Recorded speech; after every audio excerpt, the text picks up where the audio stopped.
Hello everyone, welcome to Bhadrayas Academy. আজি আমি discuss কৰিবলৈ ওলাইছো আলাউদ্দিন খিলজিৰ বিষয়ে।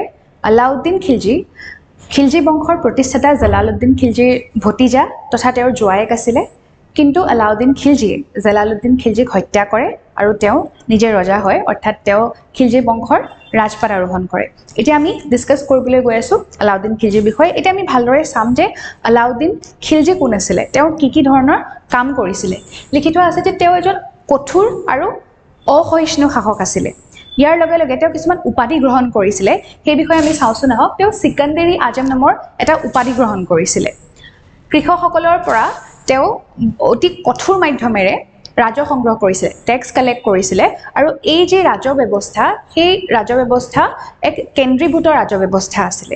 এই ৰাজহখিনি সংগ্ৰহ কৰোঁতে তেওঁ এটা নতুন পদবীৰো সৃষ্টি কৰিছিল। সেই পদবীটোৰ নাম হৈছে মুস্তাক ৰাজ। ঠিক আছে। এতিয়া আহিলে যিসকল তেওঁৰ সৈন্য আছিল, যিসকল তেওঁৰ আৰ্মি আছিল, সেই আৰ্মিসকলৰ বাবে তেওঁ এটা ৰেকৰ্ড ৰখাৰ সিস্টেম কৰিছিল। সেই আৰ্মিসকলৰ বিষয়ে তেওঁ এটা ৰেকৰ্ড ৰাখিছিল। সেই ৰেকৰ্ড ৰখা সিস্টেমটোক তেওঁ নাম দিছিল চেহৰা। আৰু যি তেওঁলোকৰ ঘোঁৰা আছিল, সেই ঘোঁৰাসমূহৰ তেওঁ যি চিন দিছিল, সেই চিনক কি বুলি কোৱা হৈছিল? দাগ। তো তেওঁ আল্টিমেটলি কি কৰিছিল?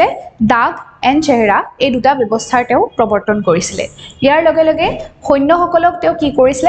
নগদ ধন দিয়াৰ ব্যৱস্থা কৰিছিল। ইয়াৰ আগলৈকে সৈন্যসকলক কেশ মানি হিচাপে দিয়া হোৱা নাছিল, কিন্তু আলাউদ্দিন খিলজিয়ে এই সৈন্যসকলক নগদ ধন দিয়াৰ ব্যৱস্থা কৰিছিল।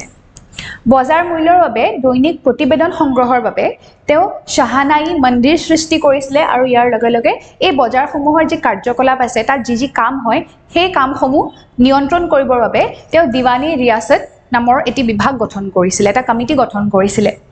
আমিৰ খুসৰাও, মীৰ হাছান আদিৰ দৰে বিখ্যাত কবিসকলক তেওঁ কি কৰিছিল? নিজৰ দৰবাৰত স্থান দিছিল। কলা বজাৰৰ কাৰ্যকলাপ ৰোধ কৰিবলৈ আৰু ব্লেক মানি এই গোটেই সিস্টেমটো বন্ধ কৰিবৰ বাবে তেওঁ চোৰাংচোৱা ব্যৱস্থা প্ৰৱৰ্তন কৰিছিল, অৰ্থাৎ তেওঁ স্পাই সিস্টেম প্ৰমোট কৰিছিল।